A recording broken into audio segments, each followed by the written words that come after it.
Hey everybody, this is Danny, running with scissors. Just want to give a big thank you to all of you who have been tuning into the videos. Bringing you another one. Today we are doing the full review of the Topo Mountain Racer 2. Alright, so we're going to be taking a look at the Topo Mountain Racer 2. This is the second version of the original Mountain Racer. So just diving in quick specs, this is a light stability trail shoe. This shoe has a 5mm drop, so 30 millimeters in the heel, 25 millimeters in the front. In a size 9, this is a 10-ounce shoe, so not too bad for a trail shoe.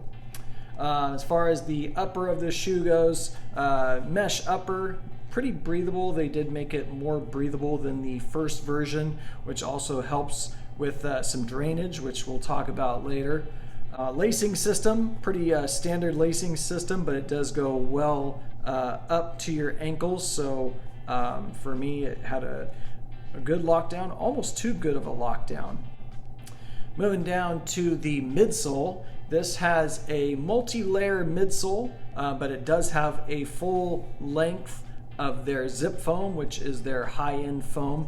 They also use a couple different layers of foam in the heel and in the front, just based on how you're landing and how it moves you through that gait cycle.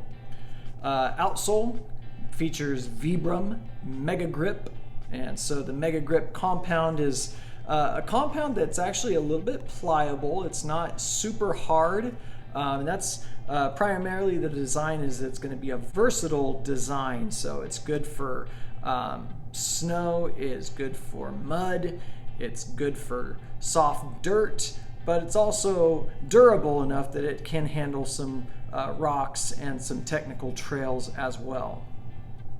Moving on to the heel counter, they've added a little bit of support in the heel counter. I think they put in a TPU strip here in the back.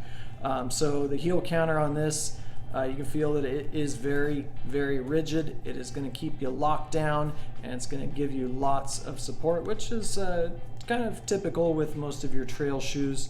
It's going to get you dialed in, it's going to get you locked down, it's going to give you lots of support. And even with the Mega Grip outsole, it's a pretty tight outsole as well. Also, this shoe is gator compatible, so it has the hooks in the back and also one hook in the front. So Topo does have their own gaiters that are designed for the shoe, which hook right into the shoe and in the back, and then it wraps around your ankle with a Velcro wraparound. So I've got it close to about 40 miles in the shoe now, and I just want to give some of my thoughts on the shoe. First of all, I do like this shoe a lot. It is extremely versatile. I've had it in the dirt, I've had it in rocks, I've had it in the mud, and in all those situations it has performed very well. But also the breathability is very nice, especially with the warm weather coming. It breathes well. Matter of fact, the last run I did in this shoe was a half marathon trail race, which was in the foothills of California, and it featured every element that you could be thrown at. We had rain, we had slick rocks, we had mud, we had gravel, even running through some grass for the whole half marathon. And finally, towards the end of the finish, the sun came out and it got warm. Halfway through the race, my feet were soaked, and towards the end of the race, they felt great. This shoe drains it off very well and just does a wonderful job. Things I really like about the shoe, just how versatile it is. It can do a lot of things with the Mega Grip outsole from Vibram. It's just a well put together shoe. Some of the things I have concerns about, first run I had in the shoe felt really tight, like it needed some break-in time. But by the second, third, fourth run in the shoe, it really seemed to adapt really well, broke in nicely.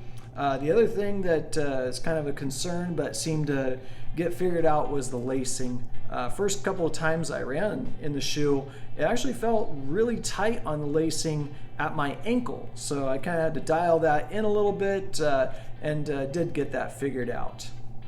Well, that's going to do it for now. Again, this is Danny running with scissors. I appreciate, once again, all of your views and all of your questions and comments. Throw them down in the section below. And thanks again for watching. And always remember, no running with scissors.